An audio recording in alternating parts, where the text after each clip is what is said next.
এজন্য আমি অনুরোধ করছি, আমরা মুমিন, আল্লাহ আমাদেরকে বলছে এটাই কথা, তোমাদের উপরে আমি রোজা ফরজ করলাম, তোমরা আমার হুকুম মানো, তোমরা আমারে মানো বান্দা।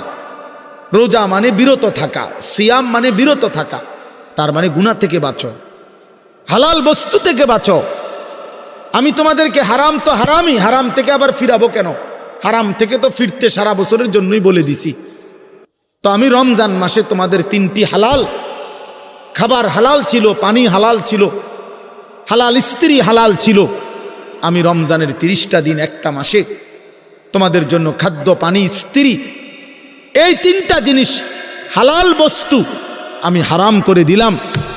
যেন আমি বুঝাইতে চাইলাম যে দেখো, আমি আল্লাহ যেখানে হালালটাও হারাম করে দিলাম, সেখানে হারামটার প্রতি আমি আল্লাহর কি পরিমাণ ঘৃণা। যেখানে হালালটাই ছেড়ে দিতে বললাম, সেখানে হারামটা ধরে রাখার কোনো সুযোগ আছে? অতএব মিথ্যা, চুরি, ডাকাতি, জিনা, ব্যভিচার, মদ, জুয়া, নাচ, গান, সুদ, ঘুষ, মা বোনদের বেপর্দা জিন্দিগি ছেড়ে দেন, ছেড়ে দেন। একজন বুঝলে একজনে, কোনো অসুবিধা নাই, আমার কোনো আফসোস নাই। আমি সব সময় ফেরিওয়ালার মতো আমি বুঝি, একজনই শুনুক, একজনই যদি ভাবে আলহামদুলিল্লাহ, সংখ্যা দিয়ে আমি কি করব? বুঝেন নাই? 10 কোটি মানুষ আমারে মনে করেন আলগি দিছে, তো কি হইছে? কি হইছে? এটা আমার কবর রাজাব মাপ। বাংলাদেশের একেবারে মনে করেন 50 লাখ লোক আমার চিনে, তো কি হইছে? এতে আমার কবর রাজাব মাপ। তো আর কি, পরিচিতি, অপরিচিতি, জনপ্রিয়তা, এগুলো কোনো বিষয় না, এগুলো কোনো মুখ্য বিষয় নয়। বিষয় হলো আল্লাহর কাছে গ্রহণ হওয়া, আখিরাতের মুক্তি পাওয়া, জাহান্নাম থেকে মুক্তি পাওয়া। অতএব আজকে এতটুকুই মূল কথা। আমরা প্রত্যেকেই এটা ভাবি, আমরা মুমিন। প্রিয় ভাই বলেন, আমরা এখানে যারা এখন বসছি, রাত 12টা বাজে, আমার কথা শেষ, নীরবে 1টা মিনিট ইনসাফের সাথে ছেলেরা, বাবা বলো তুমি মুসলমান কিনা? না না, ছেলেরা আলাদা বলো, বাবা কও তোমরা মুসলমান কিনা? প্রিয় বাপ বলো তুমি মুসলমান কিনা? তুমি মুসলমানের সন্তান কিনা? তাইলে তুমি সিদ্ধান্ত দাও আজকে। বয়স্ক যারা আছেন তারা আপনারা বসা থাকেন, কিন্তু তোমরা যারা 30 বছরের নিচে ছেলে, তোমাদের বয়স, বুঝে শুনে ধোঁকা দিও না, আল্লাহর সাথে ধোঁকা করো না, আল্লাহর সাথে মস্কারি করো না। হাদিসের মধ্যে আছে, এক লোক নবীজির সামনে বাম হাত দিয়ে খাইতেছিল, মুসলিম শরীফের হাদিস। নবীজি তারে বলছে ডান হাতে খাও, তখন সে বলছে আমি ডান হাতে খাইতে পারি না। নবীজি বলছে তাইলে আর পারবাও না। কসম আল্লাহর, ওই হাদিস আছে, সাহাবী বলে ওই লোক আর কোনোদিন ডান হাত মুখের কাছে আনতে পারে নাই, কারণ সে তো মূলত মিথ্যা বলছিল, অহংকার করে বলছিল। এই জন্য আমি অনুরোধ করছি, তোমরা যারা 30 বছরের নিচে আছো ছেলে বাবা, তোমরা দিল থেকে বুঝে শুনে তোমরা নিয়ত করে দাঁড়াও, যে এই কথার নিয়তে দাঁড়াও, যার ভাল লাগে যে আমি ইনশাল্লাহ চেষ্টা করুম ফজর সহ 5 ওয়াক্ত নামাজ পড়তে। তুমি সিদ্ধান্ত নিয়ে বলো যে আমি চেষ্টা করব, আমি নারী ছবি, অশ্লীল দৃশ্য থেকে, মোবাইলের অশ্লীল ছবি থেকে নিজেকে বাঁচাইবার নিয়ত করলাম, সিদ্ধান্ত করলাম। আল্লাহ তৌফিক দিলেই তো পারবা, ঠিক কি না বলেন না কেন? অতএব নিয়ত করে হিম্মতের সাথে যে আসলেই হুজুর আমি দিল থেকে বললাম, এই নিয়ত করে দাঁড়াও, যার ভাল লাগে দাঁড়াও, কোনো বাধাবাধকতা নাই, যার মন চায় দাঁড়াও, আমার কোনো জোরাজুরি নাই। বাকি তুমি দিল থেকে বলো, মন থেকে মনে নিয়ত করো, তোমার দিলে তুমি, কারণ তোমার কবর তোমার, আমার কবর আমার, তোমার ঘরে তুমি ফিরবা, আমার ঘরে আমি ফিরব। সবাই রাজি তো ইনশাআল্লাহ? আল্লাহ তাআলা তৌফিক দান করেন। বসো বাপ, আল্লাহ কবুল করে নেন। মনে করো ঠকবা না, মনে রাখো নামাজ পড়ে কেউ ঠকে না, না পড়ে ঠকে। গুনাহ ছেড়ে দিয়ে ঠকবা না, বরং গুনাহ ছেড়ে দিলে দামি হইবা ইনশাআল্লাহ। দামি হইও, নিজে দামি হবা, মনে রাখো দামি। একটা জিনিস শেষ মনে রাখো ছেলেরা, যে কোনো মূল্যে আমরা আলহামদুলিল্লাহ গোটা পৃথিবী নিয়ে আমাদেরও পড়ালেখা করা আছে, সারা পৃথিবীর হালাত আমরাও বুঝি কম বেশ। আমরা জেনারেল লাইনেও পড়ালেখা করছি, কুমিল্লা ভিক্টোরিয়া কলেজ থেকে মাস্টার্স পাশ করছি, সরকারি আলিয়া মাদ্রাসা থেকে কামেল পাশ করছি, কওমি মাদ্রাসা থেকে দাওরায় হাদিস পাশ করছি। তাহলে মাটির তলে থাকি না, পৃথিবীর নিয়ে আমরাও গবেষণা ভাবি। কাজে সারা পৃথিবীর যেই পরিস্থিতি বর্তমান এবং আমাদের কোরআন সুন্নাহর যেই ভাষ্য, এই সবগুলো বিশ্বাস করো, একত্রে মিলাইলে এ কথা আমাদের কাছে একেবারে স্পষ্ট। আগামীর পৃথিবী ইসলামের পৃথিবী, আগামীর পৃথিবী কোরআনের পৃথিবী। মনে রাখো বললাম বাপ, তুমি দেখবা, তোমার হায়াতেই দেখবা ইনশাআল্লাহ। এখন যাদের বয়স এই 20, 25, 26, 28, যাদের বয়স 12, 15, তোমরা ইনশাআল্লাহ আগামীর ইসলাম দেখবা, কালেমার বিজয় দেখবা। তোমরা শুনবা যে ফিলিস্তিন বিজয়ী, তোমরা শুনবা সারা পৃথিবীতে কালেমার পতাকা উড়েছে, তোমরা শুনবা ইউরোপ আমেরিকার শক্তি নিশ্চিহ্ন হয়ে গেছে, তোমরা শুনবা ইসরায়েলের কুত্তারা পরাজিত হয়ে গেছে। সেদিন বুঝবা ইমানদারি দামি, সেদিন বুঝবা চরিত্রবান ছেলেটাই দামি, সেদিন বুঝবা নামাজি ছেলেটাই দামি। আর যারা চরিত্র নষ্ট করে ফেলেছ, তুমি ফালতু কোনো না কোনো সিফাত কোনাত পড়ে থাকবে। এই জন্য আমরা দয়া করি ইনশাআল্লাহ প্রত্যেকেই আমরা ইনশাআল্লাহ নামাজ পড়বো তো ইনশাআল্লাহ। ভালো হও, চরিত্রবান হও, নিজের জীবন গঠন করো, আল্লাহ তৌফিক দান করে। হযরতে বেলাল রাদিয়াল্লাহু তাআলা আনহু, উনার বাড়ি মক্কা মদিনা না, অনেক দূরে, কিন্তু উনি মুসলমান হয়েছেন, সাহাবী হয়েছেন। হযরতে হুযাইফা নবীজির সাহাবী, উনার বাড়ি মক্কা মদিনা না, ইয়ামান, উনি মুসলমান হয়েছে, সাহাবী হয়েছে। হযরতে সালমান, ওনার বাড়ি মক্কা মদিনা না, ওনার বাড়ি ইরান, পারস্য। তো উনি সেখান থেকে আল্লাহ আনাইছে, উনি কালেমাওয়ালা হয়েছে। হযরত আবু হুরায়রা রাদিয়াল্লাহু তাআলা, বিখ্যাত সাহাবী, সবাই নাম জানি। আবু হুরায়রার নাম সবাই জানেন না? উনিও কিন্তু মক্কা মদিনার মানুষ না, উনি দাউস গোত্র, এটা অনেক দূরের, কিন্তু সেখান থেকে আল্লাহ ওনাকে আনাইয়া মুসলমান হয়েছেন, সাহাবী হয়েছেন। কিন্তু আবু জেহেল বাড়ির কাছে, আল্লাহর ঘর কাবার সবচেয়ে কাছে, সর্বপ্রথম বাড়ি যার কাবা ঘরের পরে আবু জাহেলের বাড়ি। জানেন এটা? আবু জাহেলের ঘরের আগে কারো ঘর নেই, কারো ঘর ছিল না, নবীজির ঘরও আরো পিছনে ছিল, সবার ঘর পিছনে। কাবা ঘরের সবচেয়ে নিকটতম প্রতিবেশী ছিল আবু জাহেল। তো কি হয়েছে এতে? কিন্তু বদনসিব, আবুল আহাব কাছে ছিল, বঞ্চিত। এই জন্য এটা আসমানের ফয়সালা। এত কাছে থেকে বঞ্চিত হলো কেন? এত দূরের থেকে আসলো কেন? বুঝছেন না হিসাবটা? তাহলে মূলত ফয়সালাটা কার? আল্লাহ।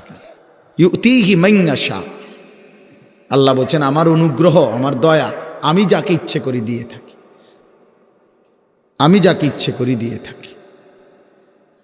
এই জন্য বললাম আর কি, আমি সবাই শুনতে পারবে, শুনবে, এটা জরুরি না। আল্লাহ যাকে পছন্দ করে, ইচ্ছে করে, তাকে আল্লাহ তাআলা দ্বীনের বুঝ দান করে।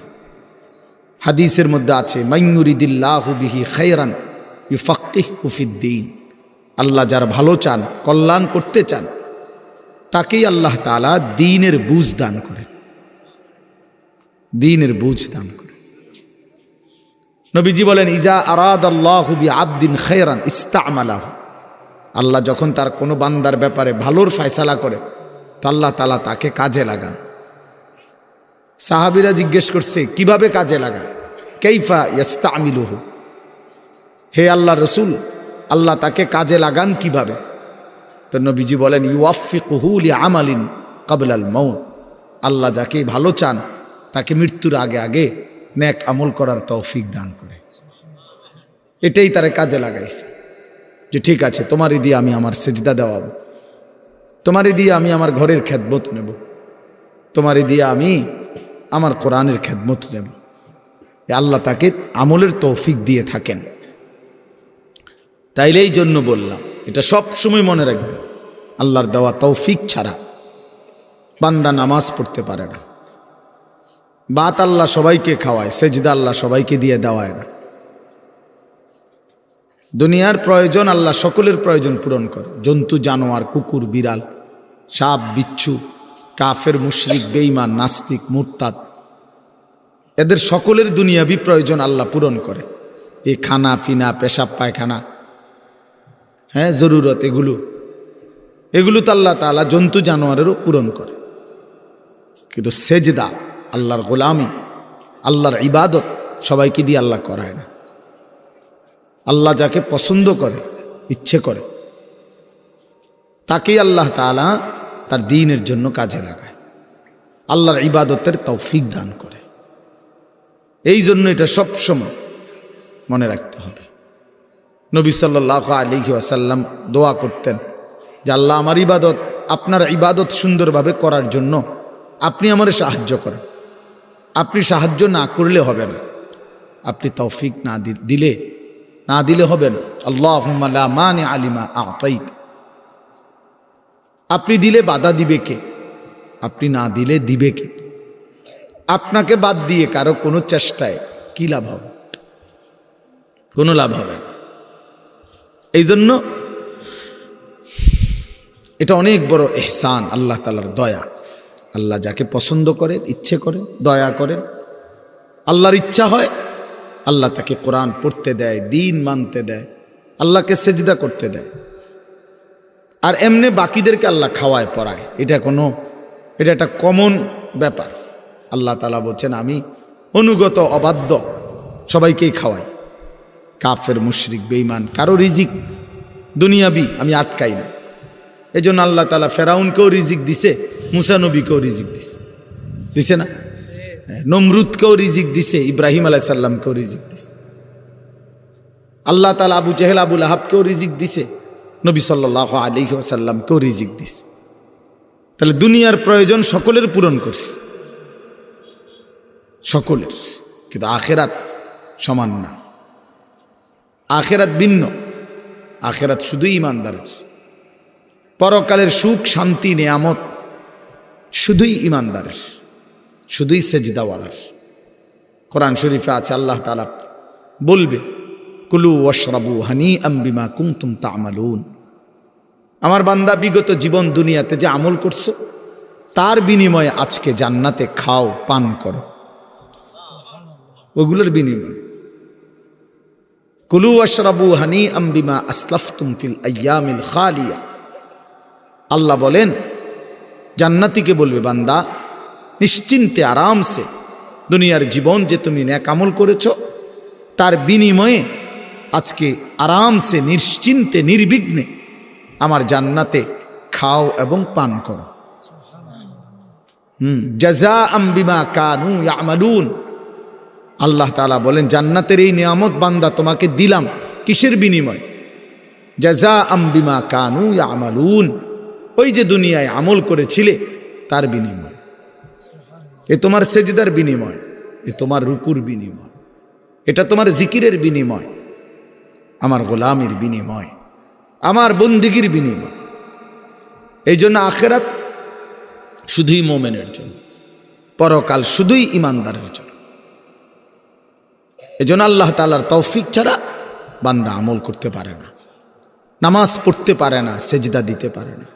কত ছেলে দেখেন না চোখের সামনে এক ওয়াক্ত নামাজ পড়ে না, জানেও না সে মানুষের বাচ্চা নাকি জানোয়ার, এটাও জানে না। হাইওয়ান কিনা না মানুষ বলতে পারে না। কে পাঠাইলো, কেন পাঠাইলো, কে সৃষ্টি করলো, কেন সৃষ্টি করলো, কি জন্য আসলো, কিচ্ছু জানে না, কিছুই জানে না। লক্ষ্য উদ্দেশ্যহীন গন্তব্যহীন এক পাগল মাতাল ছাগল, যা মন চায় তাই করে, যা মন চায় তাই। এটা জিন্দিগি আর কি। এ তো লক্ষ্য উদ্দেশ্যহীন জীবন, জন্তু জানোয়ারের জীবন। মুসলমান তো তাকে বলে যার সুনির্দিষ্ট গন্তব্য জানা আছে। ইমানদারের গন্তব্য জানা আছে যে আমার গন্তব্য কোথায়, আমার এটা হায়াত, এরপরে আমার মৃত্যু, কবর, এরপরে আমার হাসরের মাঠ, এরপরে আমার মিজান হিসাব, এরপরে আমার ফুলসেরাত, এরপরে আমার জান্নাত। আমার টার্গেট জানা আছে, আমার গন্তব্য জানা আছে। আমি থামবো সেদিন, জান্নাতে যাব যেদিন। আমার টেনশন দূর হবে সেদিন, আমি জান্নাতে ঢুকবো যেদিন। ওয়াকালুল হামদুলিল্লাহিল্লাযী আযহাবা আন্নাল হাযান। কোরআনুল কারীমের মধ্যে আছে, আল্লাহ তাআলা বলেন, জান্নাতি বান্দা জান্নাতে ঢুকে বলবে, আল্লাহ আপনার প্রশংসা করছি, আজকেই আমার চিন্তা পেরেশানি জীবনের তরে শেষ হলো। আজ আমি জান্নাতে ঢুকলাম, এবার আমি নিশ্চিন্ত হলাম, নিশ্চিন্ত হলাম। আর কোনোদিন এই জান্নাত থেকে বের হতে হবে। আল্লাহ তাআলা বলেন, আর কখনোই এখান থেকে বের হইতে হবে না। খালিদিনা ফিহা আবাদা, চিরস্থায়ী। চলেন বাপ, তো এই জন্য বললাম, নিজেদের ছেলে, নিজেদের মেয়ে, নিজেরাও ইনসাফের সাথে ভাইবেন যে আপনি আখেরাত চিনেন কিনা। আপনার ছেলে মেয়েগুলো যেই জীবন পরিচালনা করতেছে, এতে কি মনে হয়? এতটুকু আন্দাজ করা উচিত যে আমার ছেলে আসলে আখেরাত চিনে কিনা, আমার ছেলের সামনে কোনো গন্তব্য আছে কিনা, নাকি এই মোবাইল, নারী, ছবি, জেনা, ব্যভিচার, মদ, জুয়া, নাচ, গান, উলঙ্গ দৃশ্য, হালাল হারামের কোনো বাজ বিচার নাই, পাক নাফাকের কোনো বাজ বিচার নাই, লজ্জা শরম হায়া কিচ্ছু নাই। যখন যা মন চায় খাইতেছে, হ্যাঁ, যা মন চায় তাই করতেছে। তো এই খামখেয়ালি জীবন, যখন যা মন চায় তাই, হালাল হারাম, জায়েজ না জায়েজের জীবন, যার পার্থক্য নাই। আল্লাহ তাআলা কোরআনে বলছে, তার উদাহরণ হলো ফামাসালুহু কামাসালিল কালব, কুত্তার মতো। হ্যাঁ, এটা কোরআন শরীফের আয়াত। ওই জীবন কুত্তার জীবন, কুকুরের জীবন। এই জন্য আমি সবসময় এটা বুঝি, বেনামাজির জিন্দিগি কুত্তার জিন্দিগি। এই ফজরের নামাজ না পড়ে যেই জানোয়ারগুলো ঘুমায় থাকে, এগুলা কুকুরের জিন্দিগি। খালাস। এই সুদখোরগুলো যে জিন্দিগি কাটায়, এগুলো কুকুরের জিন্দিগি কাটায়। এই হারামখোরগুলো যে জীবন কাটায়, এটা জানোয়ারের জীবন কাটায়। হ্যাঁ, কোরআন শরীফের আয়াত এটা। ওয়াত্তাবাআ হাওয়াহু ফামাসালুহু কামাসালিল কালব। আল্লাহ বলছে, মনের ইচ্ছা মতো যে চলে, আল্লাহর হুকুমের পরোয়া করে না, হালাল হারাম এর পার্থক্য যে মানে না, আল্লাহ বলছে তার উদাহরণ কামাসালিল কালব, কুত্তার মতো, কুকুরের মতো। ইন তাহমিল আলাইহি ইয়ালহাস আও তাতরুকহু ইয়ালহাস। আল্লাহ বলছে কুকুরের স্বভাব, দৌড়ানি দিলেও জিব্বা লম্বা করে হাঁফায়, ছেড়ে দিল দাঁড়ায়া দাঁড়ায়া জিব্বা লম্বা করে হাঁফায়, জিব্বা লম্বা করে হাঁফায়, এমন করে। এ কুকুরের স্বভাব। পেলেও অতৃপ্ত, না পেলেও অতৃপ্ত, থাকলেও অশান্তি, না থাকলেও অশান্তি।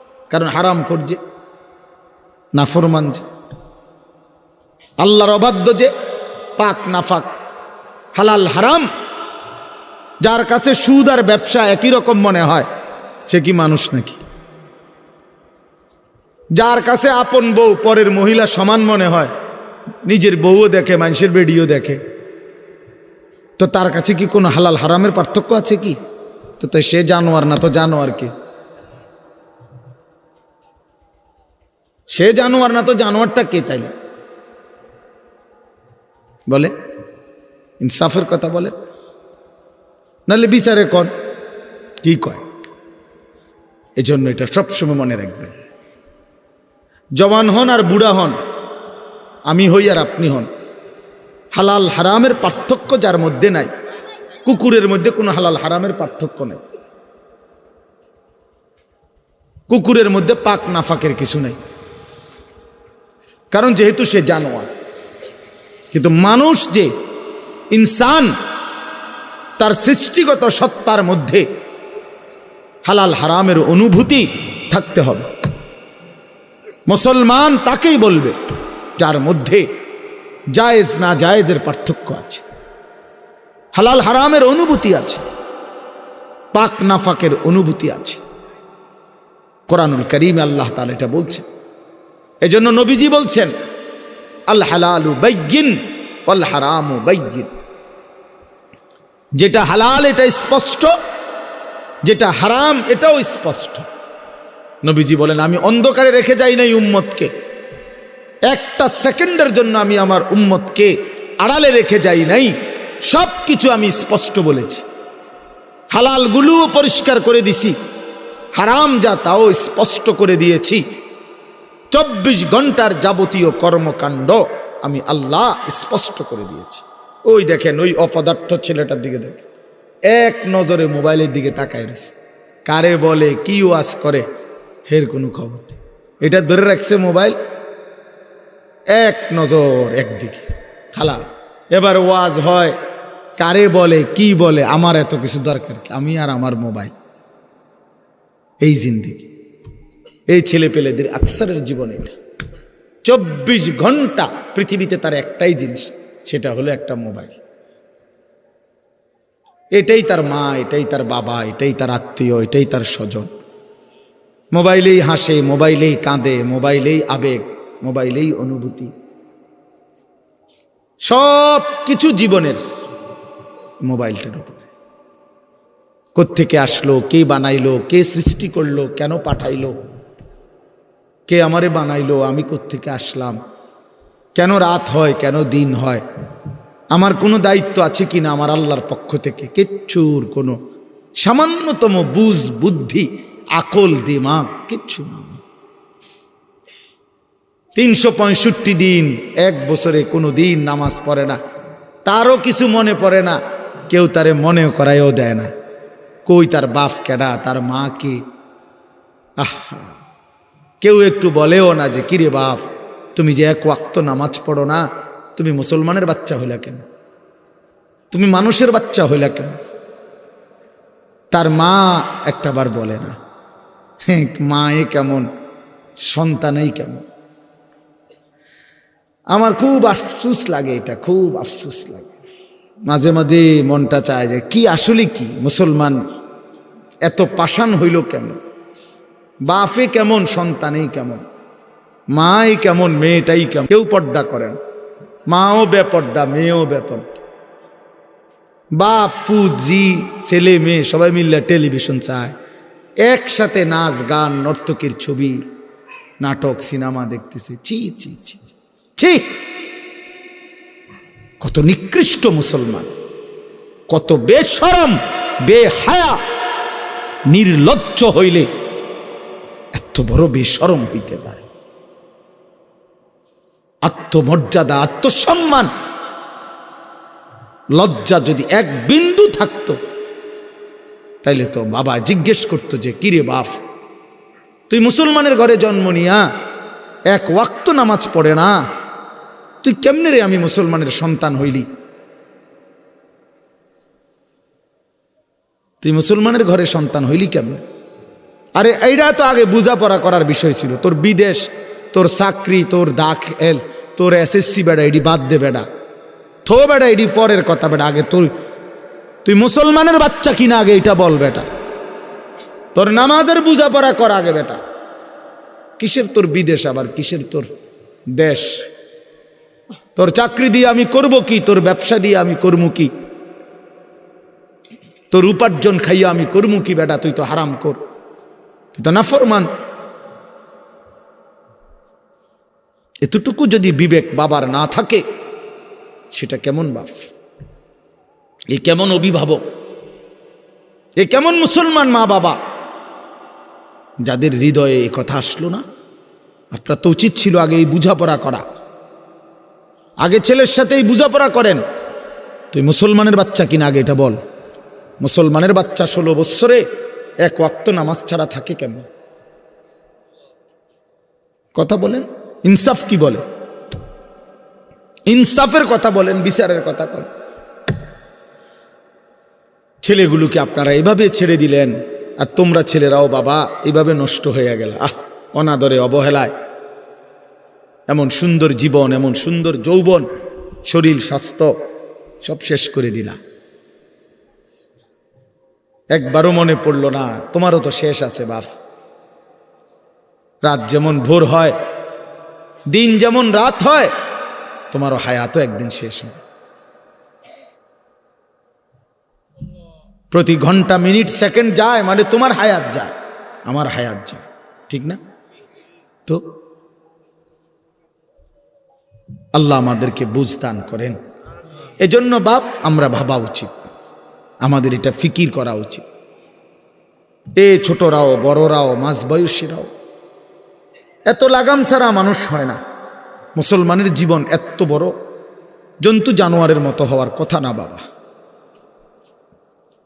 হ্যাঁ, গুনাহ হইতে পারে, গুনাহ আমারও আছে, আপনাদেরও আছে, গুনাহ হইতে পারে, হবে। সেটা হলো হুঁচট খাওয়া। মানে চলার পথে আমি 10 কিলো পথ হাঁটলাম, আমি 30 কিলো পথ গেছি এক জায়গা থেকে আরেক জায়গায়। তো এই চলার পথে হয়তো একবার আধবার পড়ে যাইতে পারি, পিছলা খাইতে পারি, ঠিক আছে, এটা হইতে পারে। কিন্তু আমি বুঝি 30 কিলোমিটার একেবারেই পড়ে রইলাম, পিছলা খাইয়া রইলাম। তাহলে ভুল আমার হইতে পারে, গুনাহ আমার হইতে পারে। আমার 6 মাসে কোনোদিন নামাজ ছুটে যাইতে পারে। আমি জীবন চলার পথে কখনো কাউকে রাগ করতে পারি, গালি দিয়া লাইতে পারি। এটা তো হওয়া স্বাভাবিক, হইতে পারে। কিন্তু লাগাতার প্রতিদিন একরকম, এটা মুসলমান? কথা বুঝছেন কিনা আমার? আপনি বুঝি এখানে প্রত্যেক দিন মিশা কথা কইবেন, আপনি বুঝি প্রতিদিন সুদ খাইবেন, আপনি বুঝি প্রত্যেক দিন ওজনে কম দিবেন, এটা বুঝি মুসলমান? আপনি বুঝি একদিনও নামাজ পড়তেন না, আপনি বুঝি 365 দিনে কোনোদিন ফজরের নামাজ পড়তেন না, এটা মুসলমান? তো এটা তো হুচট খাওয়া না, এটা তো গাদ্দারি, এটা তো ইচ্ছা করে ঠান্ডা মাথায় ধীরে সুস্থে ভেবে চিনতে আল্লাহর সাথে গাদ্দারি করতেছে, আল্লাহরে বুড়া আঙ্গুল দেখাইতেছে যে দেখো কইলা কেন সেজদা দিতাম না, চাই কিতা করতাম। আল্লাহ বলবে অসুবিধা নাই বান্দা, বাতে না খাও, আর তো বেশি কিছু না, দুগা খানাই তো খাও, আর গুম যাও, খানা তো কুত্তাও খায়। তবে মনে রাখো কবরে আইসো, একটা লাথি দেওয়া মু ফেরেস্তারে দিয়া, একটা লাথি, এক লাথিতে বুঝবা আমার নাফরমানির শাস্তি কি। কাল্লা সাউফা তা'লামুন সুম্মা কাল্লা সাউফা তা'লামুন। আল্লাহ বলে বান্দা কবরে আইসো, আমি বুঝায় দেব আমার নাফরমানির শাস্তিটা কি। ফেরেশতা 2 কান বরাবর, আল্লাহর নবী বলছেন নাফরমানের কবরে ফেরেশতা ফায়াদরিবু দারবাতান বাইনা উযুনাইহি, 2টা কান বরাবর ঘাড়ের মধ্যে প্রত্যেকটা আঘাত করবে লোহার হাতুড়ি দিয়ে। ফায়াসিহু সাইহাতান, নাফরমান কবরে এত জোরে চিৎকার করবে, ইয়াসমাউহা মান ইয়ালিহি ইল্লা সাকালাইন। আল্লাহর নবী বলেন দুনিয়াবাসী, মানুষ এবং জিন ব্যতীত আল্লাহর সব সৃষ্টি ওই বেঈমানের কবরের চিৎকার শুনতে পাবে, এমন জোরে চিৎকার দিবে। একটা একটা আঘাত এভাবেই চলবে কিয়ামত পর্যন্ত, এভাবেই চলবে কিয়ামত পর্যন্ত। আল্লাহর নবী সাল্লাল্লাহু আলাইহি ওয়াসাল্লাম বলেন নাফরমান পাপীকে যখন কবরে রাখা হবে, 3টা প্রশ্নের উত্তর যখন নাফরমান দিতে পারবে না, সাথে সাথে কবর তারে এত জোরে একটা চাপ দিবে, একটা চাপ দিয়া ডান পাশের মাটি বাম দিকে, বাম দিকের মাটি ডান পাশে চলে আসবে, হাত্তা তাখতালিফা আদলাউহু। আল্লাহর নবী বলেন ডান পাশের পাজরের হাড্ডি ভাইঙ্গা বাম পাশে ঢুকে যাবে, বাম পাশের হাড্ডিগুলো ভাইঙ্গা ডান পাশে ঢুকে যাবে।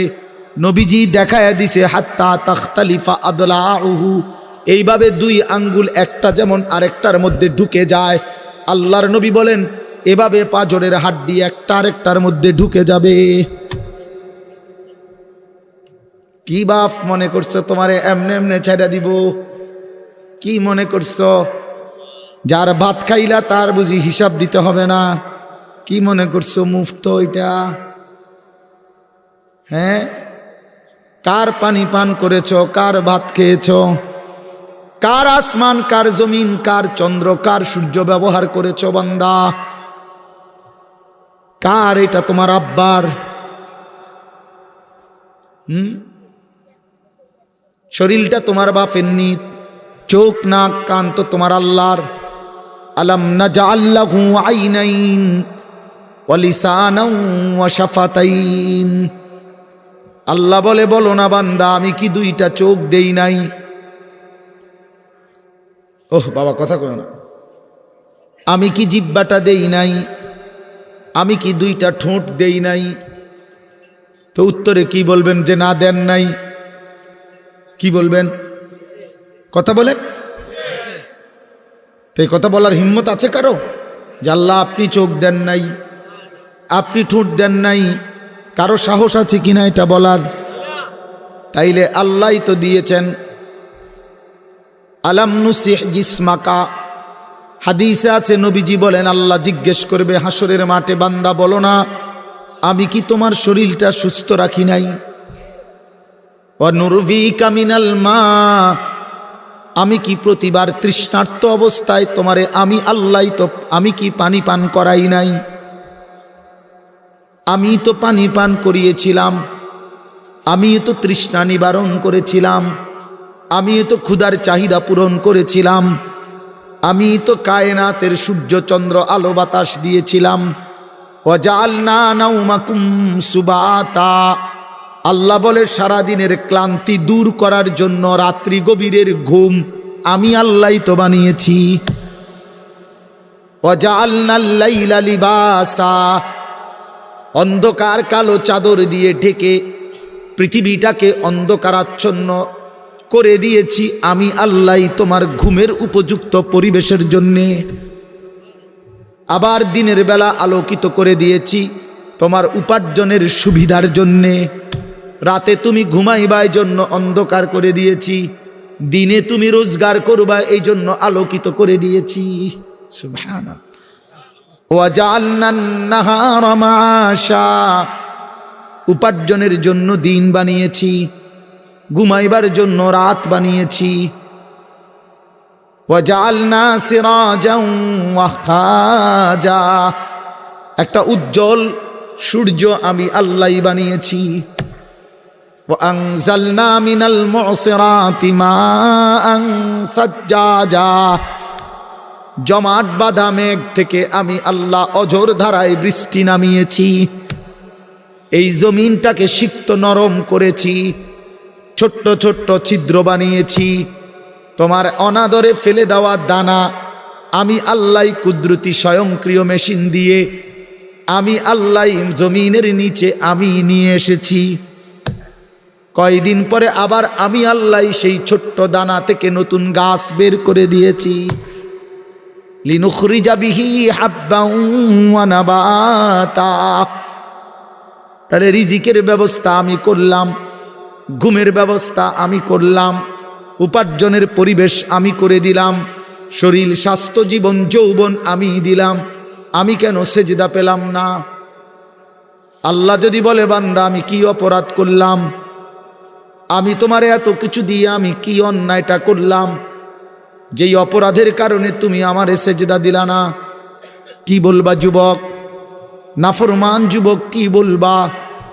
অসভ্য যুবক যে নামাজ পড়ো না, হায়ওয়ান তুমি কি বলবা? তুমি মানুষ না জানোয়ার? বেনামাজি তুই মানুষ না জানোয়ার? বল,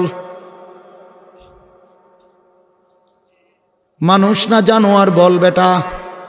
অনেক বেহায়া এখনো হাসে এইখানে, এত বড় অসভ্য বেহায়া, এই বেহায়া এখনো হাসে। চিন্তা করছো নি? হ্যাঁ, এত বড়, এত নির্লজ্জ, এত বড় অসভ্য যে এখনো হাসে। অর্থ হইল আমার এই বুঝেন নাই? বুঝতেছে সে, আমারই কয়। আহ আহ আমার মনে হয় কুকুর রে কইলে কুকুর মাথা নামাইলে লইল। আহা, আমাদের সন্তানদের হালাত কত নাজুক, চিন্তা করে দেখে। মুসলিম সমাজে বসবাস করে, বাপ মুসলমান, মা মুসলমান, চারিদিকে মসজিদ, চারিদিকে মাদ্রাসা, কত দাড়িওয়ালা, টুপিওয়ালা, পাঞ্জাবিওয়ালা, প্রতিদিন মসজিদের মিনারা থেকে উচ্চ কণ্ঠে মাইকের হর্ন দিয়ে আজান হইতেছে। এত বেশি মাইক, হর্ন, মসজিদ, মাদ্রাসার পরিবেশের মাঝখানে থাইকাও এটা কত বড় গাদ্দার, কত বড় গাদ্দারা নাফরমান। এত সুন্দর চারদিকে মসজিদ, মাদ্রাসা, আলেম ওলামা, দাড়ি, টুপি, মাদ্রাসার পরিবেশের ভেতরে থাইকাও জানোয়ারে একটা সেজদা দেয় না। কত বড় নিকৃষ্ট জানোয়ার, চিন্তা করছেন? এই বাপ, এমন সন্তান পাইলা কবরে যাই আফসুস ছাড়া আর কিচ্ছু মিলবে না। আজকে যদি এই আফ্রিকার জঙ্গলে থাকতো তাহলে হয়তো যে বাবা এত বড় আফ্রিকার জঙ্গলে ছিলাম, যেখানে কোনো দিন কোনো আজান হয় নাই, যেখানে কোনো মসজিদ দেখি নাই, মাদ্রাসা দেখি নাই, আল্লাহ চিনব কোত্থেকে? আমি তো আফ্রিকার জঙ্গলের ভিতরে থাকতাম। বলেন, একটা ছেলে বলেন, এই ছেলেগুলো বেনামাজি যে ছেলেগুলো, এদেরকে জিজ্ঞাসা করেন যে বাবা তুই কি আল্লাহ চিনলি না, না রাসূল চিনলি না? তুমি বাবা কি মসজিদ চিনলা না, মাদ্রাসা চিনলা না? কোনোদিন কি কোরআন দেখলা না? কারো লাশ, কারো জানাজা, কারো কবর কিছুই দেখো নাই? কিচ্ছুই তোমার কলজার মধ্যে কোনো এক বিন্দু কোনো বিবেক, অনুভূতি জাগাইল না? শুধু নারী, শুধু একটা মোবাইল, শুধু একটা ছবি, শুধু একটা অশ্লীল দৃশ্যের কাছে হেরে গেলা। ছেলেরা বলো বাবা, তোমরা বলো, কার কাছে হাইরা গেলা? কেমনে হাইরা গেলা তুমি?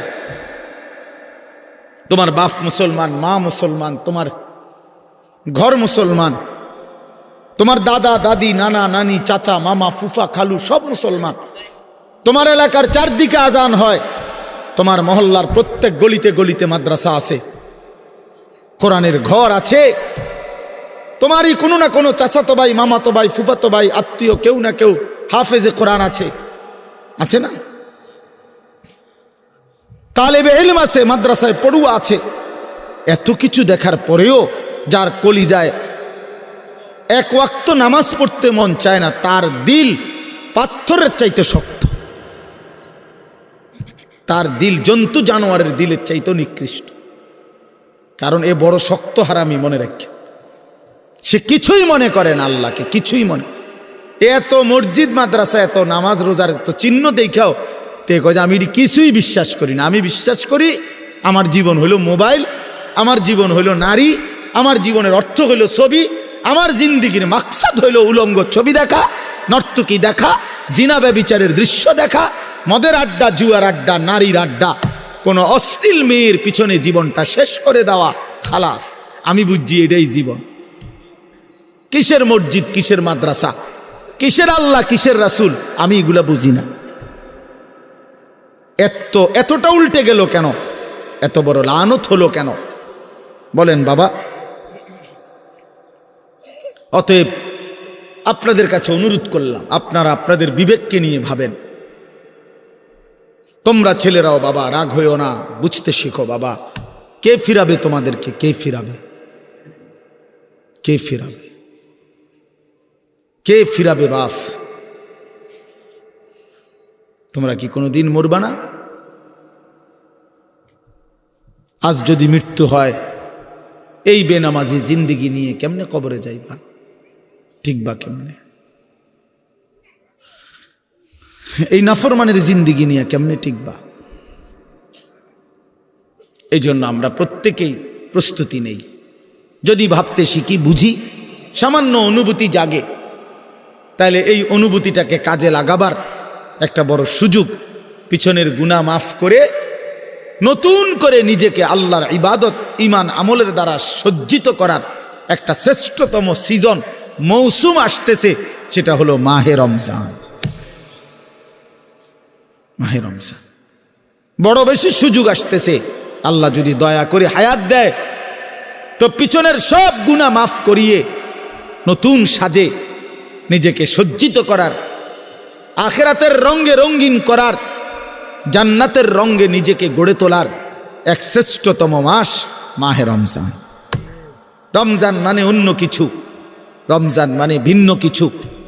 রমজান মাসে মানে নিজেকে বদলানোর মাস, রমজান মানে নিজেকে পরিবর্তনের মাস, রমজান মানে নিজেকে আখিরাতের রঙে রঙিন করার মাস, রমজান মানে আল্লাহ তাআলার মহব্বতে, রাসূলুল্লাহ সাল্লাল্লাহু আলাইহি সাল্লামের মহব্বতে ডুবে যাওয়ার মাস। এটা আমাদের সামনে। আল্লাহ আমাদের জন্য রমজানের হায়াত ভিক্ষা দান করেন। আল্লাহ যেন আমাদের সকলকে রমজান পর্যন্ত পৌঁছিয়ে দেন। এই আয়াত দেখেন, আল্লাহ তাআলা বলছেন, ইয়া আইয়ুহাল্লাযীনা আমানু, হে ঈমানদারগণ, কুতিবা আলাইকুমুস সিয়াম, তোমাদের উপরে রোজা ফরজ করা হলো, কামা কুতিবা আলাল্লাযীনা মিন ক্বাবলিকুম, যেমনটা ফরজ করা হয়েছিল তোমাদের পূর্ববর্তীগণের উপর, মানে পূর্বের ঈমানদার উম্মতের উপর। কেন ফরজ করা হলো রোজা? উদ্দেশ্য কি? আমি আল্লাহর, লাআল্লাকুম তাত্তাকুন, যেন তোমরা মুত্তাকি হতে পারো, মুত্তাকি হইতে পারো, আল্লাহ ভীরু হইতে পারো। আর মুত্তাকি হলে কি লাভ হবে? উইদ্দাত লিল মুত্তাকিন, আল্লাহ বলে জান্নাত বানানোই হয়েছে মুত্তাকিদের জন্য। মুত্তাকি হবে তো জান্নাতি হবে, জান্নাতি হবে। এই আয়াতটার অল্প একটু কথা, আমি এই আয়াতটাই পড়ছি, সূরা বাকারার 183 নম্বর আয়াত, দ্বিতীয় পারা, দ্বিতীয় সূরা। এটার উপর আর একটু কথা বললে আমার কথা শেষ। আমরা আমাদের যদি পরিবর্তন চাই, পরিবর্তনের সুযোগ মাহে রমজান। আমরা যদি আখিরাত সাজাইতে চাই, আমাদের জন্য শ্রেষ্ঠ সুযোগ মাহে রমজান। আমরা যদি ঘুরে দাঁড়াইতে চাই, আমাদের জন্য শ্রেষ্ঠ সুযোগ মাহে রমজান। মাহে রমজান, আল্লাহ নাফরমানির এই জিন্দিগি আমি ছেড়ে দেব, আপনার রঙে রঙিন হব, তাইলে শ্রেষ্ঠতম সুযোগ মাহে রমজান। মাহে রমজানের মধ্যে অসম্ভব শক্তি আছে, মাহে রমজানের মধ্যে অসম্ভব পাওয়ার আছে। আল্লাহ বলছে, রমজানে বান্দা আইসো আমার কাছে, রাত দিন 24 ঘন্টা আমি আল্লাহ জাহান্নাম থেকে মুক্তি দিতে থাকবো। ওতাকা উমিনান নার, জাহান্নাম থেকে মুক্তি দেব, সারা রাত মুক্তি দেব, সারা দিন মুক্তি দেব। রমজানের প্রতি ঘন্টা, প্রতি মিনিট, প্রতি সেকেন্ড হীরা মণি মুক্তা জহরতের চাইতেও কোটি গুণ বেশি দামি, কোটি গুণ বেশি দামি। আল্লাহ তাআলা সেই মহিমান্বিত রমজান আমাদের সামনে আনতেছেন। আর মাত্র 18-19 দিনও বাকি নাই।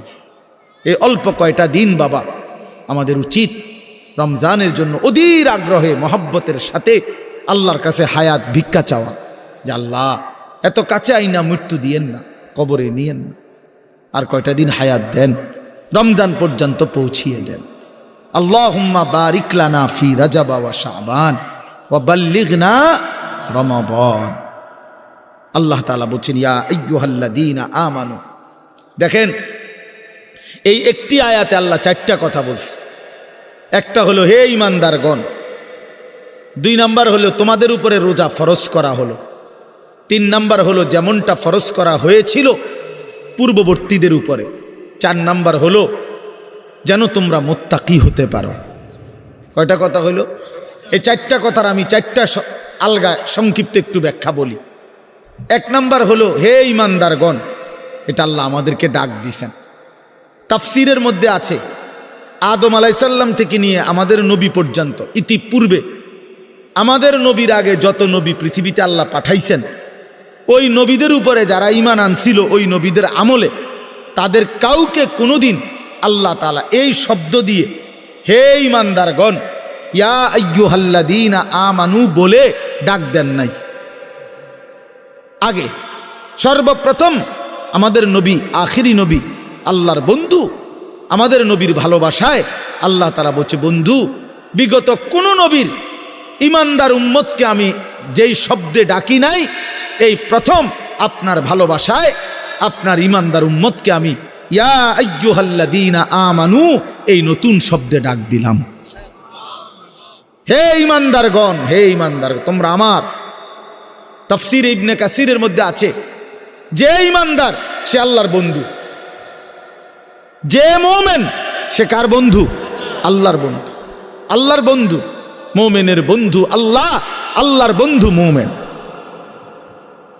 আল্লাহর বন্ধু মুমিন। এই জন্য তাফসীরে লিখছে, হে ঈমানদারগণ, এই কথার আরেকটা তর্জমা এটা, হে আমার বন্ধুগণ। আল্লাহ যেন ডাক দিয়া বলছে, হে আমার বন্ধুগণ, তোমরা আমার বন্ধু, তোমরা আমার। আমি বানাইছি বহু জনেরে, তোমগরে বানাইছি আমার জন্য,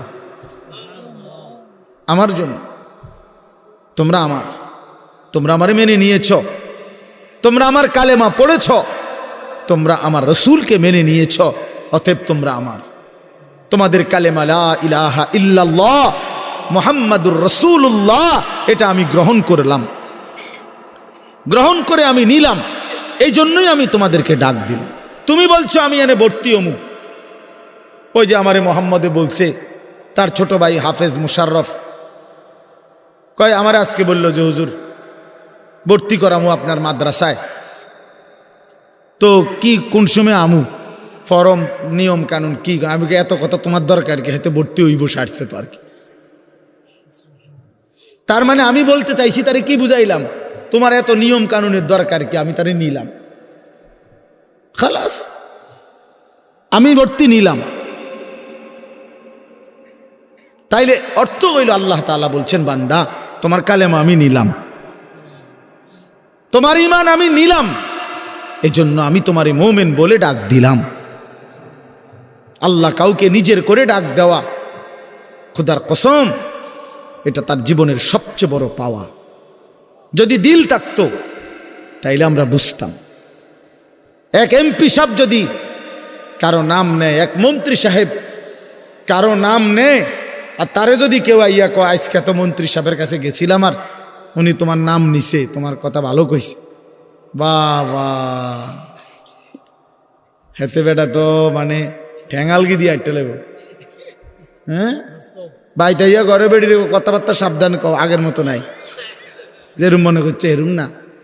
কি কিছে মন্ত্রী সাহেব আজকেও আমার নাম লইছে, জিঙ্গাও, মানে সে এটাকে খুব গৌরবের মনে করবে, ঠিক কিনা বলেন না কেন?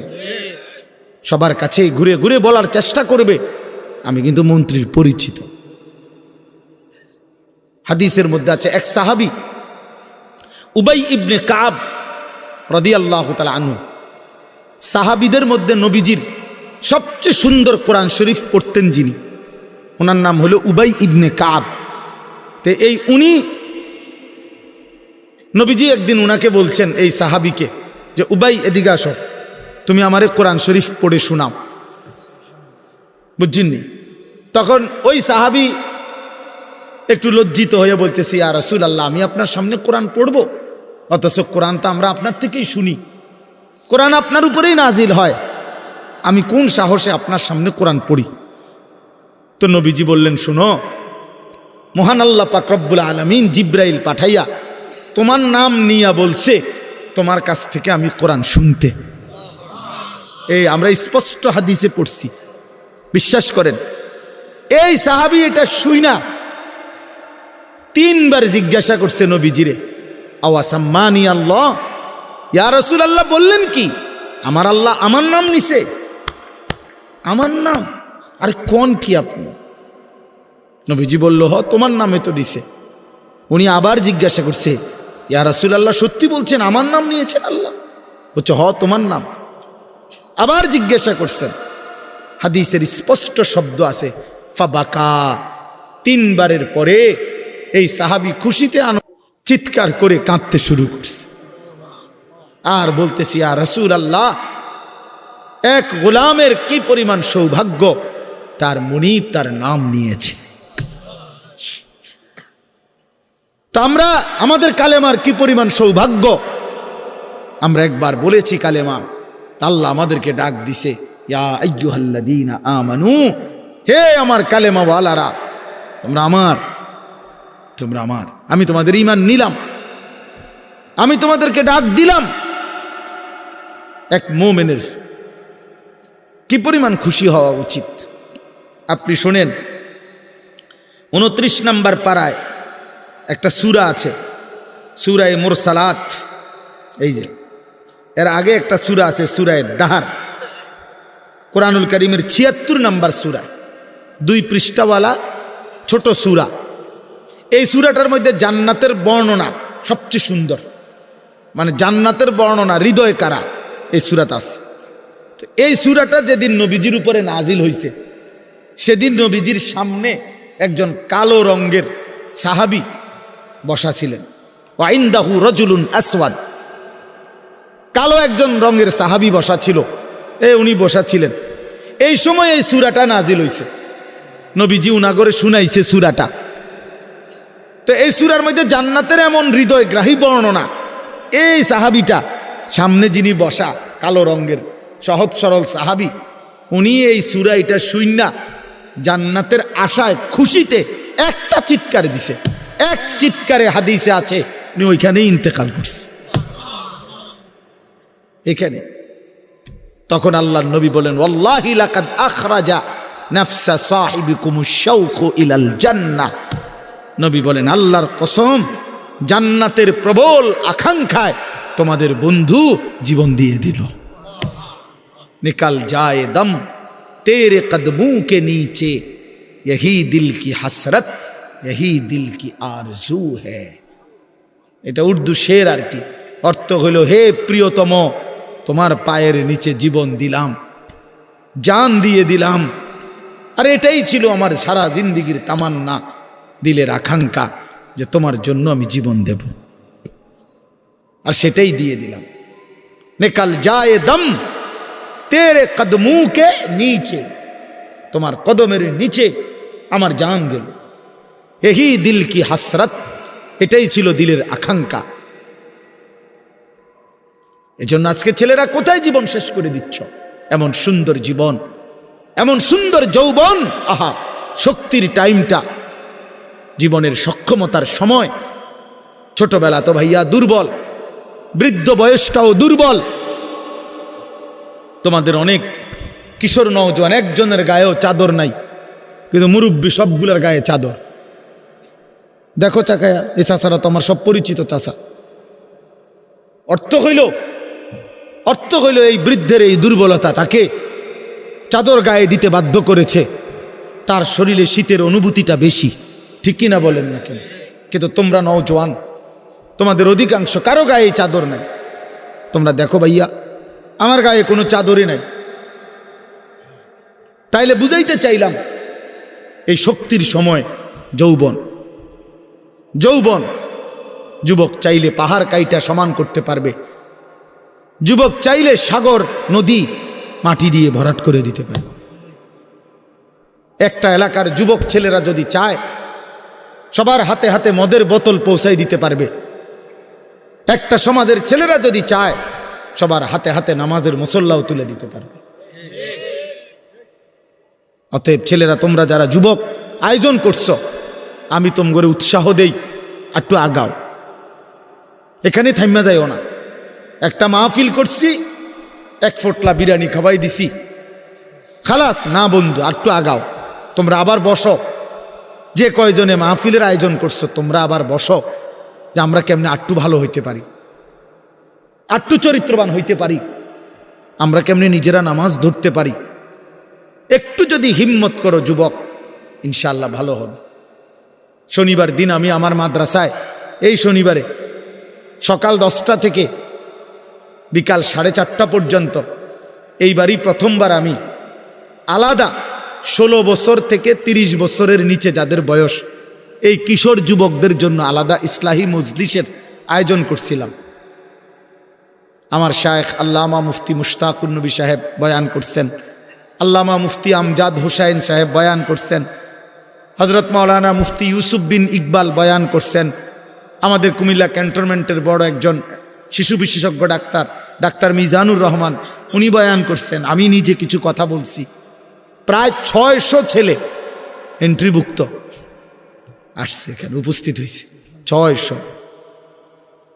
সন্দ্বীপে, চট্টগ্রামে আমরা প্রতি বছর সন্দ্বীপ যাই। সেখানে 4-5টা ছেলে ফজরের নামাজের জন্য, তারা বন্ধু, কলেজের ছেলে, 4-5 জন ছেলে মাত্র। ওরা একদিন সিদ্ধান্ত নিছিল, ওরা সবসময় ফজরের নামাজ পড়তো, তো ওরা একদিন সিদ্ধান্ত নিছে যে ফজরের পরে তারা সন্দ্বীপ তো সাগরের পারে, তো সাগরের পারে হাঁটতো তারা। তো তারা একদিন সিদ্ধান্ত নিছিল আজ থেকে 1 বছর আগে যে আমরা সকালবেলা না হাইটা চলো আমরা বন্ধুদেরকে ফজরের জন্য জাগাই, ফজরের ক্যাম্পেইন করি, ফজরের জন্য গণসংযোগ করি। এই 4-5 জন ছেলে উদ্যোগ নিয়ে শুরু করছে। ঠিক 1 বছরের মেহনতে এই গত নভেম্বর, 24 সালের নভেম্বরে আমি গেছি মাহফিলে। ওইখানে তারা আমার লিস্টেড, ফজরের পরে আমি তাদের জন্য আলাদা বয়ান করছি, তাদের আলাদা মাহফিল হয়েছে ফজরের পরে। মানে রাইতে আমি যেই প্যান্ডেলে ওয়াজ করছি ওই প্যান্ডেলটা তারা সকালের জন্য আবার ভাড়া নিছে। বুঝেন না এই কথা? আমি ওখানে ছিলাম, আর ওখানে রাত্রে আসা যায় না, ওইটা সন্দ্বীপে স্পিড বোট দিয়ে আইতে যাইতে হয়, তো রাইতে আওয়ানোর সিস্টেম নাই, থাকতে হয়। এই জন্য ফজরের পরে আবার বয়ান করছি 1.5 ঘন্টা। তো ওরা, আমি বললাম এত ভোরে ছেলেরা আইবুনি, কয় হুজুর আসবে ইনশাল্লাহ, আপনি দেখেন। তারা আমারে দেখাইছে কাগজে কলমে লিস্টেড করা প্রায় 4,500 ছেলে এখন ফজরের নামাজ জামাতে পড়ে। যুবক চাইলে কি না পারে, যুবক চাইলে ভাঙতে পারে, যুবক চাইলে গড়তে পারে, যুবক চাইলে বুলডোজার দিয়ে সমান করে লাইতে পারে, সমান করে ফেলতে পারে। আবার সেই ভাঙার উপরে যুবক চাইলে গড়তেও পারে। আল্লাহ তাআলা নওজোয়ানের শরীরে অসম্ভব হিম্মত দান করছে, অসম্ভব হিম্মত। এই জন্য বাপ, আমি যুবক যারা তাদেরকে উৎসাহিত করলাম। মহান আল্লাহ পাক রব্বুল আলামিন আমাদেরকে বলছেন, আমি তোমাদের ইমানদার, ইমান নিলাম, আমি ইমান দিছি বান্দা। আমি গত বছর যখন তাবলিগের সফরে ছিলাম দিনাজপুর জেলায়, গত বছর আগস্ট মাসে 72 বছর বয়স্ক একজন হিন্দু লোককে কালেমার দাওয়াত দিছিলাম। ওনার 2 ছেলে মুসলমান, ওনারে আমি 2.5 ঘন্টা কালেমার দাওয়াত দিছি। আমরা 3 জন আলেম মিলে কত অনুনয় বিনয় করছি, কাকুতি মিনতি করছি, কাঁদছি, চোখের পানি ফেলছি। একটা বার চাচা কালেমা পড়েন, আপনার ছেলে মুসলমান, ছেলের বউ মুসলমান, আপনার নাতি নাতনি সব মুসলমান, আপনি এখনো বসে আছেন কেন? আহা, এই 72 বছর হয়ে গেছে। বুড়া মিয়া কয়, আমি ওটা বলবো না, পড়বো না, বলে নাই। আমি আমার সাথীদের কাছে, আমার 26 জন সাথী নিয়ে চিল্লাই গেছি, 16 জন আলেম, এক চিল্লা সফরে 950 মানুষ আল্লাহর রাস্তায় বের হয়েছে চিল্লার জন্য। আলহামদুলিল্লাহ, আল্লাহই করাইছে। তো বলতেছিলাম, আমি সাথীদের কাছে এসে বলছিলাম যে দেখেন, 72 বছর বয়স হয়ে গেছে, এক আল্লাহর বান্দা, তার জবান দিয়া কোনোদিন তার মালিকের নামটা বের হয় না। আমারে আপনারে আল্লাহ তাআলা কত বড় তৌফিক দিছে যে আমরা কত 1000 বার, লক্ষ বার কালেমা লা ইলাহা ইল্লাল্লাহ মুহাম্মাদুর রাসূলুল্লাহ, এটা যে আমরা পড়তে পারি, পড়তে পারছি, এই সৌভাগ্যের কৃতজ্ঞতা কি? এটা যদি আল্লাহ আমগো জবান দিয়ে কোনোদিন না বলাইতো। কথা বলে না বাপ? এই ছেলেরা মিয়া, এই আব্বা যারা নামাজ পড়ো না, আরে না ফরমান, তুই যদি হিন্দুর ঘরে জন্ম নিতি, তুই যদি ইহুদির ঘরে জন্ম নিতি, তুই যদি খ্রিস্টানের ঘরে জন্ম নিতি, বেটা কি হতো জীবন যদি কোনোদিন কালেমার আহ্বান না শুনতা? তুমি তো মুসলমানের ঘরে জন্ম নিয়া এভাবে ইমানকে ফেলে দিলা, মুসলমানের ঘরে জন্ম নিয়ে এভাবে নামাজকে প্রত্যাখ্যান করলা।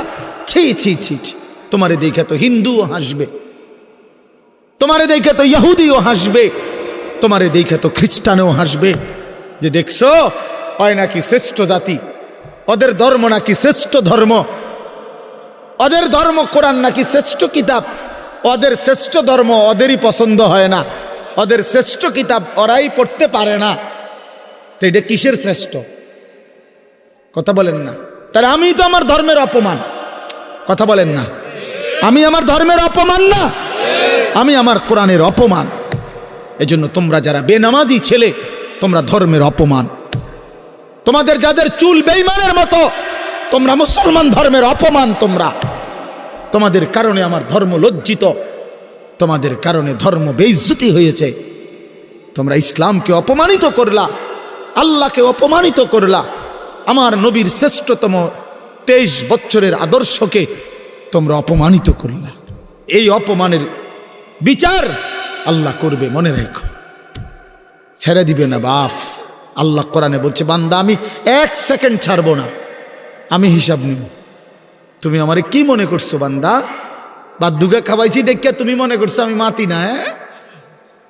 হ্যাঁ, কিটা মনে করছো? এ পেশাব পায়খানার ভাত তুমি মনে করছো? আমি কিছুই বলবো না, কিছুই বলবো না। তুমি জানো না ফেরাউনকে শোয়াইছে কে? তুমি জানো না কারুনকে শোয়াই দিছে কে? তুমি জানো না নমরুদ সাদ্দাতকে নিশ্চিহ্ন করে দিয়েছে কে? তুমি শোনো নাই? তুমি আন্দাজ করো নাই আমি আল্লাহ কেমন? এই পৃথিবীর কত অবাধ্য জাতিকে আমি আল্লাহ ধ্বংস করে দিয়েছি, শোনো নাই?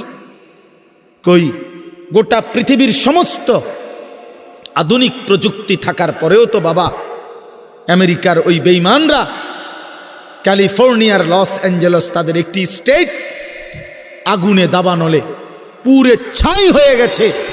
লক্ষ লক্ষ কোটি কোটি মিলিয়ন বিলিয়ন ডলারের এক এক বিল্ডিং। আপনারা মুরব্বীরা মিলিয়ন বিলিয়ন ডলার কিতাটি বুঝতেন না। কয়টা আপনি 1 মিলিয়ন বিলিয়ন ডলার কত টাকা? কমপক্ষে 300 টাকার বেশি। মানে আপনি এটি বুঝতেনও না, টেহাইডি এটান বুঝতেনও না। কথা বুঝছেন কিনা? হ্যাঁ, আমরা কিতাবে পড়ছি এক বুজুর্গকে, হ্যাঁ, একটা জিনিস দামি ওনার কাছে ছিল, তো ওনার কাছে বলছি এটা আপনি বিক্রি করে দেন। কত মূল্য? উনি বলছে 100 দিরহাম, 100 টাকা। তখন উনি যখন বিক্রি করে দিছে, ওনারে 100 দিরহাম দিছে। তো অন্য কেউ ওনারে পরে বলছে, হায় হায় জনাব, আপনি তো বহুত বড় ঠকছেন, মাত্র 100 টাকা দাম চাইলেন, এটার দাম তো আরো অনেক। তো উনি বলছেন, আল্লাহর কসম 100 টাকার উপরে, 100 দিরহামের উপরে কোনো সংখ্যা আছে? আমার তো এটা জানা নেই, আমার তো এর উপরে কিছু জানা নাই। আমার মেজো বোনের বিয়ে যখন হয়েছিল, মেজো বোন, আমি তখন প্রাইমারি শেষ করে মাদ্রাসায় ভর্তি হয়েছি। এই সময় আমার বোনের বিয়ে হয়েছে। তো বোন জামাই যখন ওই আগে ছোটবেলায় বিয়ের দিন বোন জামাই যখন আসছে, তখন শরবত খাওয়াইছি যে গেইটে নাকি, তখন কিছু টাকা দিতে হয় না, যে শরবত খাওয়ায় তারে। তো আমারে 100টা টাকা দিছে উনি প্রথম। তো এগুলা নাকি ওনার কাছে আরো টাকা ছিল, তো এগুলো ওই আর একটু সাফাসাফি করলে আরো দেয়, আরো কিছু দেয়, না মানলে আরো দেয়, এমনি এমনি নিয়ম ছিল। আমার 100 টাকা দিছে, আর এটা দেখে আমি একটা দৌড়ে আইয়া লাইছি। আমার পুরো মনে আছে, একেবারে কসম, আমার পুরো এখনো মনে হইলো আর এই কথাটা। আমার একেবারে আমার ভাই, চাচাতো ভাইটাই বা অন্যরা এত দমকাইছে, বেউকুফ 100 টাকা লইয়া দৌড় দিয়ে আইয়া লাইছ। আমি বলছি, আমি তো আসলে এর চাইতে বেশি টাকা জীবনে আর দেখি নাই। তো বলতে চাইলাম, হাজার হাজার কোটি কোটি মিলিয়ন ডলারের এই বাড়ি ভবন, এগুলো পৃথিবীর সর্বাধুনিক প্রযুক্তি দিয়ে, অত্যাধুনিক প্রযুক্তি থাকা সত্ত্বেও, আধুনিক সরঞ্জামাদি থাকার পরেও বাপ আল্লাহর দেওয়া আযাবে আগুনে যখন জ্বলছে, এই কয়দিন হইল কোনো বেঈমানে 1 সেকেন্ডের জন্য আগুন নিভাইতে পারে নাই। 14,000 ফায়ার সার্ভিস কর্মী একসাথে আপনার পানি দিছে, আরো বাড়ে, আগুন আরো বাড়ছে। তার মানে বোঝা গেল বাবা, পৃথিবীর কারো শক্তি মূলত কোনো শক্তি না, আল্লাহর শক্তির সামনে, আল্লাহর ফয়সালার সামনে। আল্লাহ যদি ভালো রাখে তাইলেই ভালো থাকা। হ্যাঁ, আপনার টাকা তো আছে 1000 কোটি টাকা, কিন্তু আপনার ফেডে অসুখ, আপনি টেহা দিয়ে কিনবেন। আপনার টাকা তো আছে লক্ষ কোটি টাকা, কিন্তু আপনার তো ডায়াবেটিস, আপনি কিনবেন টাকা দিয়ে কি করবেন? আপনি 7000 ধন হইলেও কি লাভ হবে আপনার? এই জন্য আমি অনুরোধ করছি, আমরা মোমেন, আল্লাহ আমাদেরকে বলছে এটাই কথা, তোমাদের উপরে আমি রোজা ফরজ করলাম, তোমরা আমার হুকুম মানো, তোমরা আমারে মানো বান্দা। রোজা মানে বিরত থাকা, সিয়াম মানে বিরত থাকা, তার মানে গুনাহ থেকে বাঁচো, হালাল বস্তু থেকে বাঁচো। আমি তোমাদেরকে হারাম তো হারামই, হারাম থেকে আবার ফিরাবো কেন? হারাম থেকে তো ফিরতে সারা বছরের জন্যই বলে দিছি। তো আমি রমজান মাসে তোমাদের 3টি হালাল খাবার হালাল ছিল, পানি হালাল ছিল, হালাল স্ত্রী হালাল ছিল। আমি রমজানের 30টা দিন, একটা মাসে তোমাদের জন্য খাদ্য, পানি, স্ত্রী, এই 3টা জিনিস হালাল বস্তু আমি হারাম করে দিলাম। যেন আমি বুঝাইতে চাইলাম যে দেখো, আমি আল্লাহ যেখানে হালালটাও হারাম করে দিলাম, সেখানে হারামটার প্রতি আমি আল্লাহর কি পরিমাণ ঘৃণা। যেখানে হালালটাই ছেড়ে দিতে বললাম, সেখানে হারামটা ধরে রাখার কোনো সুযোগ আছে? অতএব মিথ্যা, চুরি, ডাকাতি, জিনা, ব্যভিচার, মদ, জুয়া, নাচ, গান, সুদ, ঘুষ, মা বোনদের বেপর্দা জিন্দিগি ছেড়ে দেন, ছেড়ে দেন। একজন বুঝলে একজনে, কোনো অসুবিধা নাই, আমার কোনো আফসুস নাই। আমি সব সময় ফেরিওয়ালার মতো আমি বুঝি, একজনই শুনুক, একজনই যদি ভাবে আলহামদুলিল্লাহ, সংখ্যা দিয়ে আমি কি করব? বুঝেন নাই? 10 কোটি মানুষ আমারে মনে করেন আলগি দিছে, তো কিছে কিছে, এটা আমার কবর রাজাব মাপ। বাংলাদেশের একেবারে মনে করেন 50 লাখ লোক আমার চিনে, তো কিছে, এতে আমার কবর রাজাব মাপ। তো আর কি, পরিচিতি, অপরিচিতি, জনপ্রিয়তা, এগুলো কোনো বিষয় না, এগুলো কোনো মুখ্য বিষয় নয়। বিষয় হলো আল্লাহর কাছে গ্রহণ হওয়া, আখিরাতের মুক্তি পাওয়া, জাহান্নাম থেকে মুক্তি পাওয়া। অতএব আজকে এতটুকুই মূল কথা। আমরা প্রত্যেকেই এটা ভাবি, আমরা মুমিন। প্রিয় ভাই বলেন, আমরা এখানে যারা এখন বসছি, রাত 12টা বাজে, আমার কথা শেষ, নীরবে 1টা মিনিট ইনসাফের সাথে ছেলেরা, বাবা বলো তুমি মুসলমান কিনা? না না, ছেলেরা আলাদা বলো, বাবা কও তোমরা মুসলমান কিনা? প্রিয় বাপ বলো তুমি মুসলমান কিনা? তুমি মুসলমানের সন্তান কিনা? তাইলে তুমি সিদ্ধান্ত দাও আজকে। বয়স্ক যারা আছেন তারা আপনারা বসা থাকেন, কিন্তু তোমরা যারা 30 বছরের নিচে ছেলে, তোমাদের বয়স, বুঝে শুনে ধোঁকা দিও না, আল্লাহর সাথে ধোঁকা করো না, আল্লাহর সাথে মস্কারি করো না। হাদিসের মধ্যে আছে, এক লোক নবীজির সামনে বাম হাত দিয়ে খাইতেছিল, মুসলিম শরীফের হাদিস। নবীজি তারে বলছে ডান হাতে খাও, তখন সে বলছে আমি ডান হাতে খাইতে পারি না। নবীজি বলছে তাইলে আর পারবাও না, কসম আল্লাহর। ওই হাদিস আছে, সাহাবী বলে ওই লোক আর কোনোদিন ডান হাত মুখের কাছে আনতে পারে নাই, কারণ সে তো মূলত মিথ্যা বলছিল, অহংকার করে বলছিল। এই জন্য আমি অনুরোধ করছি, তোমরা যারা 30 বছরের নিচে আছো ছেলে বাবা, তোমরা দিল থেকে বুঝে শুনে তোমরা নিয়ত করে দাঁড়াও, যে এই কথার নিয়তে দাঁড়াও, যার ভাল লাগে যে আমি ইনশাল্লাহ চেষ্টা করুম ফজর সহ 5 ওয়াক্ত নামাজ পড়তে।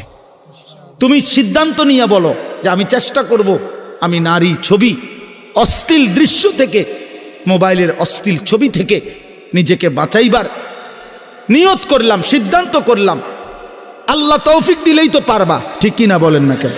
অতএব নিয়ত করে হিম্মতের সাথে যে আসলেই হুজুর আমি দিল থেকে বললাম, এই নিয়ত করে দাঁড়াও, যার ভাল লাগে দাঁড়াও, কোনো বাধাবাধকতা নাই, যার মন চায় দাঁড়াও, আমার কোনো জোরাজুরি নাই।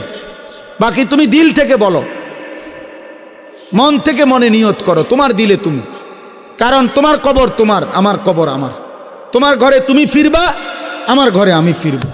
সবাই রাজি তো ইনশাআল্লাহ? আল্লাহ তাআলা তৌফিক দান করেন। বসো বাপ। আল্লাহ কবুল করে নেন। মনে করো ঠকবা না, মনে রাখো নামাজ পড়ে কেউ ঠকে না, না পড়ে ঠকে। গুনাহ ছেড়ে দিয়ে ঠকবা না, বরং গুনাহ ছেড়ে দিলে দামি হইবা ইনশাআল্লাহ। দামি হইও, নিজে দামি হবা, মনে রাখো দামি। একটা জিনিস শেষ মনে রাখো ছেলেরা, যে কোনো মূল্যে আমরা আলহামদুলিল্লাহ গোটা পৃথিবী নিয়ে আমাদেরও পড়ালেখা করা আছে। সারা পৃথিবীর হালাত আমরাও বুঝি কম বেশ। আমরা জেনারেল লাইনেও পড়ালেখা করছি, কুমিল্লা ভিক্টোরিয়া কলেজ থেকে মাস্টার্স পাস করছি, সরকারি আলিয়া মাদ্রাসা থেকে কামেল পাস করছি, কওমি মাদ্রাসা থেকে দাওরায়ে হাদিস পাস করছি। তাহলে মাটির তলে থাকি না, পৃথিবীর নিয়ে আমরাও গবেষণা ভাবি। কাজে সারা পৃথিবীর যেই পরিস্থিতি বর্তমান এবং আমাদের কোরআন সুন্নাহর যেই ভাষ্য, এই সবগুলো বিশ্বাস করো, একত্রে মিলাইলে এ কথা আমাদের কাছে একেবারে স্পষ্ট।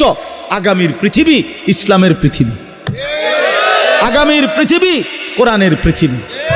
মনে রাখো বললাম বাপ, তুমি দেখবা, তোমার হায়াতেই দেখবা ইনশাআল্লাহ।